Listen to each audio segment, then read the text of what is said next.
Second যে পয়েন্টটা দেখা এমফাসিস দেওয়া উচিত মেইনটেনেবিলিটির জন্য, ইন্টারচেঞ্জেবিলিটি। সো এটা আমি বলতেছিলাম কিছুক্ষণ আগেও যে টয়োটার গাড়ির কথা।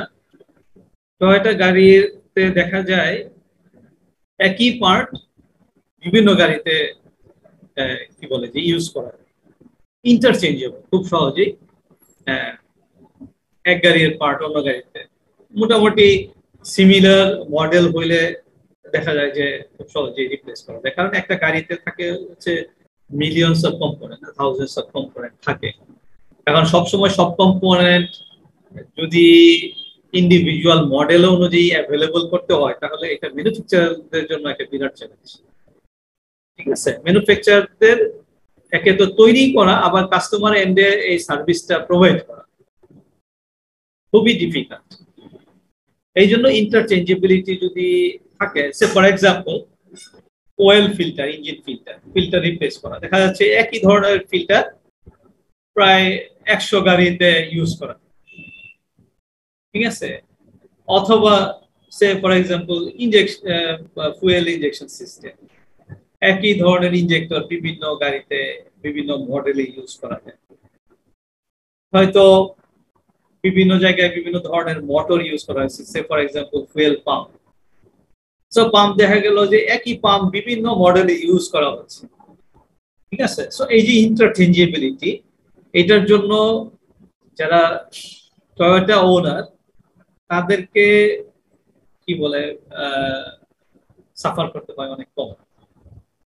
দেখা যাচ্ছে যে মেকানিক যারা কোনো একটা পার্ট নষ্ট হলে খুব সহজে ওটা রিপ্লেসমেন্ট বের করে নিয়ে আসতে পারে, ঠিক আছে।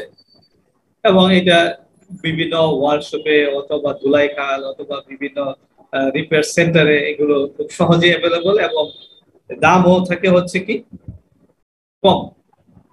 আর যখনই স্পেশালাইজড ডিভাইস হয়েছে, কেউ যদি বিএমডব্লিউ ইউজ করে অথবা মার্সিডিজ বেঞ্জ ইউজ করে, দেখা যাবে তার একটা পার্টস যখন নষ্ট হবে তার হয়তো 6 মাস বসে থাকতে হবে, ওই পার্টস কবে জার্মানি থেকে আসবে, তারপরে রিপ্লেস হবে, তারপরে সে ওই গাড়ি ইউজ করতে হবে, ঠিক আছে। সো এমফাসিস দেওয়া দরকার ইন্টারচেঞ্জেবিলিটি, যাতে মানে খুব সহজেই মেইনটেন্স ওয়ার্ক করা যায়। তার মানে এটা যদি করা হয় তাহলে মেইনটেনেবিলিটি অনেক ভালো হবে। ওকে, ডিসপ্লে।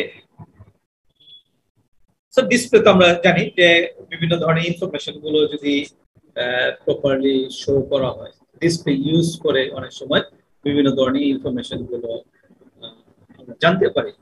সে ফর এক্সাম্পল প্রত্যেক গাড়িতে ওবিডি টু পোর্ট আছে, ঠিক আছে। ওই পোর্টে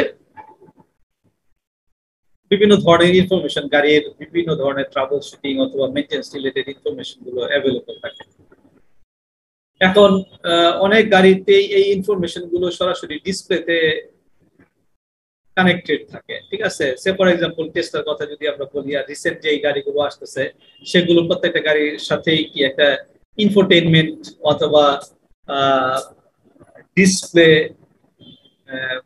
প্রোভাইড করতেছে ম্যানুফ্যাকচারার, এবং সেখানে মেইনটেন্স রিলেটেড বিভিন্ন ইনফরমেশন গুলো যদি প্রোভাইড করা হয় যে কখন কোন কম্পোনেন্ট ফেল করতেছে বা টেন্ডস টু ফেলিউর, অথবা কোনো একটা টাইম পার হয়ে গেছে, সে ফর এক্সাম্পল 6 মান্থ অথবা 1 ইয়ার, এরকম যদি টাইম ফ্রেম থাকে, অথবা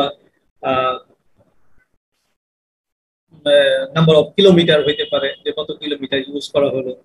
সো বিভিন্ন ধরনের প্যারামিটার দিয়ে এই রিপ্লেসমেন্ট অথবা রিপেয়ারের কাজগুলো করা যেতে পারে। সো ইনফরমেশন গুলো যদি ডিসপ্লেতে প্রোভাইড করা হয়, এখন যেহেতু ডিসপ্লে গুলো খুবই সহজ এবং সস্তা অ্যাভেলেবল, সো এগুলো খুব সহজেই ইনক্লুড করে আমরা মেইনটেন্যান্সের পারপাসে ইউজ করতে পারি, এতে মেইনটেনেবিলিটি অনেক ভালো হবে, ঠিক আছে। এখন দেখা যাচ্ছে যে মোবাইল ফোনে 2টা করে ডিসপ্লে ইউজ করতেছে, অনেক কম্পিউটারের কেসিং এর সাথে একটা এক্সট্রা ডিসপ্লে দিয়ে দিচ্ছে বিভিন্ন ধরনের ফ্যানের স্পিড, টেম্পারেচার, এগুলো কন্টিনিউয়াসলি প্রোভাইড করার জন্য। তো এটা একটা কম্পিউটার কেস, ঠিক আছে। এবং এই কম্পিউটার কেসের সামনে একটা ডিসপ্লে লাগানো, এই ডিসপ্লেতে কি, এটা কিন্তু কম্পিউটারের কোনো কাজ না, এইটা মাদারবোর্ডের বিভিন্ন ধরনের ইনফরমেশন গুলো এখানে কন্টিনিউয়াসলি সে প্রোভাইড করতেছে। এবং এতে কি সুবিধা, এতে সুবিধা হচ্ছে ইউজার কন্টিনিউয়াসলি তার ক্রিটিক্যাল যে পার্ট গুলো থাকে সেই পার্ট গুলো সম্পর্কে